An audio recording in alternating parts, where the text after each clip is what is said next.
Halo adik-adik semua, apa kabar kalian hari ini? Semoga sehat selalu ya. Nah, di video kali ini saya ingin membahas mengenai konsep dasar ilmu ekonomi. Kalau membahas tentang ilmu ekonomi, rasanya sangat dekat dengan kehidupan sehari-hari. Bagaimana tidak, hampir segala aktivitas yang kita lakukan berkaitan dengan kegiatan ekonomi. Mulai dari membeli barang, menjual barang, meminta uang jajan kepada orang tua, menabung, dan lain-lain. Ternyata hal-hal yang sering kita lakukan itu termasuk dalam konsep dasar ilmu ekonomi. Biar lebih jelasnya, mari kita simak materi berikut ini. Nah, kata ekonomi sendiri berasal dari bahasa Yunani yaitu ekonomia. Kata ini terdiri dari dua kata yaitu oikos dan nomos. Oikos berarti rumah tangga sedangkan nomos berarti aturan. Jadi ekonomia dapat diartikan sebagai aturan atau manajemen dalam rumah tangga. Pemikiran Yunani inilah yang nantinya akan digunakan para ahli untuk mendefinisikan ilmu ekonomi. Ilmu ekonomi sendiri sering diartikan sebagai ilmu yang mempelajari tentang tingkah laku manusia untuk mendapatkan dan mengelola sumber daya yang terbatas serta pengetahuan tentang segala kegiatan manusia dalam memenuhi kebutuhan hidupnya.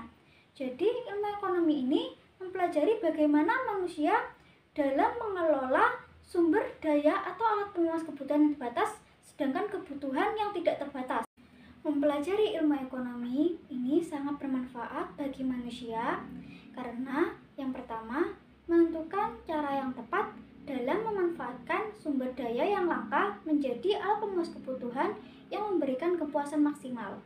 Yang kedua, menggunakan alat pemenuhan kebutuhan yang terbatas dalam kombinasi dan pilihan yang paling memuaskan, serta memilih dan menetapkan urutan kebutuhan dari yang paling penting sampai yang kurang penting, atau dapat dilakukan dengan menyusun skala prioritas.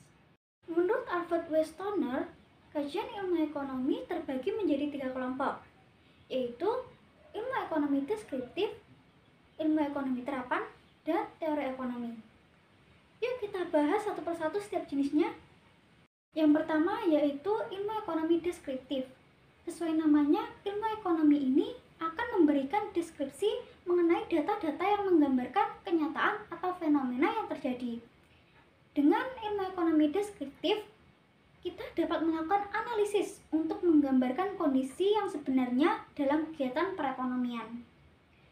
Ekonomi deskriptif berarti ilmu ekonomi yang menganalisis gambaran kondisi sebenarnya atau fakta dalam perekonomian.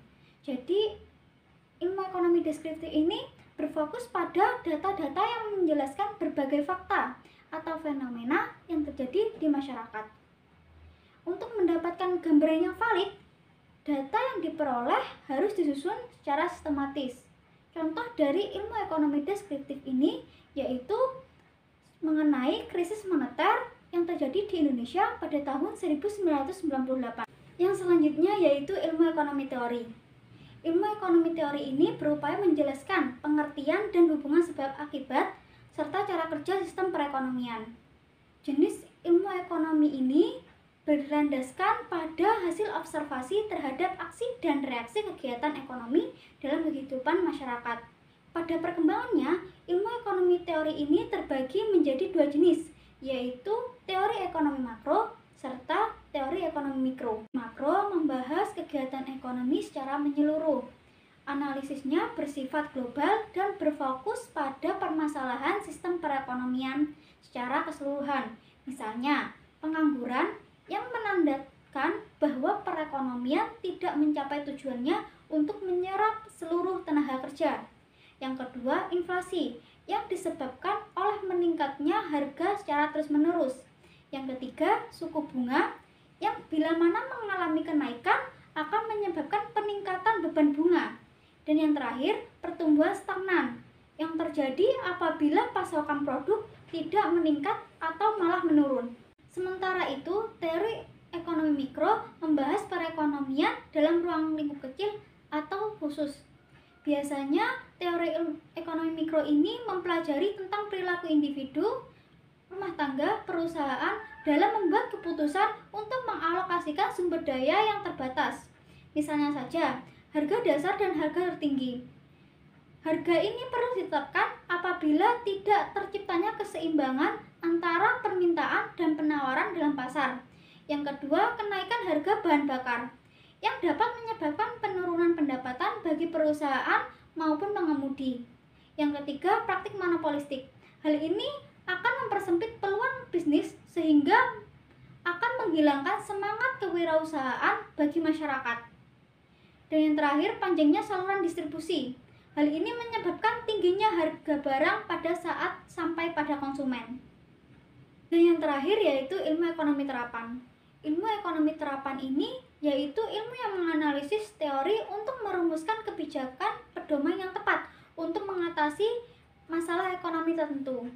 Jadi ilmu ekonomi terapan ini berkaitan dengan pemanfaatan ekonomi secara praktis oleh individu maupun kelompok dalam mengambil kebijakan, pedoman atau standar dengan tujuan mengatasi masalah ekonomi. Contohnya yaitu kegiatan ekonomi yang berlangsung di perusahaan, ekonomi moneter, ekonomi syariah, ekonomi perbankan, dan lain-lain.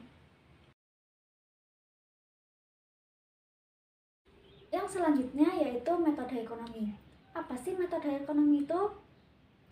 Metode ekonomi adalah cara yang digunakan untuk mendapatkan kebijakan ekonomi yang akan digunakan untuk menyelesaikan permasalahan ekonomi. Dalam memecahkan permasalahan ekonomi ini, biasanya didasarkan atas suatu teori yang memungkinkan suatu hubungan dapat dijelaskan dengan benar sehingga dapat dianalisis untuk memecahkan permasalahan yang sedang dihadapi. Dalam ilmu ekonomi, ada beberapa macam metode ekonomi yang dapat digunakan untuk melakukan analisa ekonomi, yaitu metode deduktif, metode induktif, metode matematika, dan metode statistika. Yang pertama yaitu metode induktif. Metode induktif adalah suatu metode di mana suatu keputusan dilakukan dengan mengumpulkan semua data informasi yang ada di dalam realita kehidupan manusia. Nah, realita tersebut terjadi dalam setiap unsur kehidupan yang dialami oleh keluarga, individu, masyarakat, dan lain-lain. Contoh dari metode induktif ini adalah upaya menghasilkan dan menyalurkan sumber daya ekonomi. Upaya tersebut dilakukan sedemikian rupa sehingga diperoleh barang dan jasa yang dapat tersedia harga, jumlah, dan waktu untuk memenuhi kebutuhan. Untuk mencapai tujuan tersebut, maka diperlukan penyusunan daftar kebutuhan terhadap jumlah barang dan jasa yang diperlukan. Kedua yaitu metode deduktif. Metode ini adalah metode dalam ilmu ekonomi yang bekerja atas dasar ketentuan, hukum, atau prinsip umum yang sudah diuji kebenarannya. Jadi, di dalam metode ini, ilmu ekonomi mencoba menetapkan cara memecahkan masalah sesuai dengan dasar, prinsip, hukum, dan ketentuan yang ada dalam ilmu ekonomi. Yang ketiga yaitu metode matematika. Metode matematika adalah suatu metode dalam ilmu ekonomi yang digunakan untuk memecahkan masalah-masalah perekonomian dengan cara pemecahan soal-soal secara sistematis. Jadi maksudnya adalah bahwa dalam matematika terdapat kebiasaan-kebiasaan yang dimulai dengan dalil-dalil. Melalui pembahasan dalil-dalil tersebut dapat dipastikan bahwa kajian tersebut dapat diterima secara umum. Yang terakhir yaitu metode statistika. Metode ini adalah suatu metode dalam ilmu ekonomi yang digunakan dalam pemecahan masalah ekonomi dengan cara pengumpulan data, pengolahan data, analisis data, penafsiran data, serta penyajian data dalam bentuk angka-angka secara statistik. Dari angka-angka yang disajikan itu kemudian dapat diketahui permasalahan yang sesungguhnya untuk kemudian mencari cara dalam pemecahannya. Baik adik-adik, video pembelajaran pada kali ini cukup sampai di sini. Semoga apa yang kita pelajari dapat bermanfaat. Assalamualaikum warahmatullahi wabarakatuh.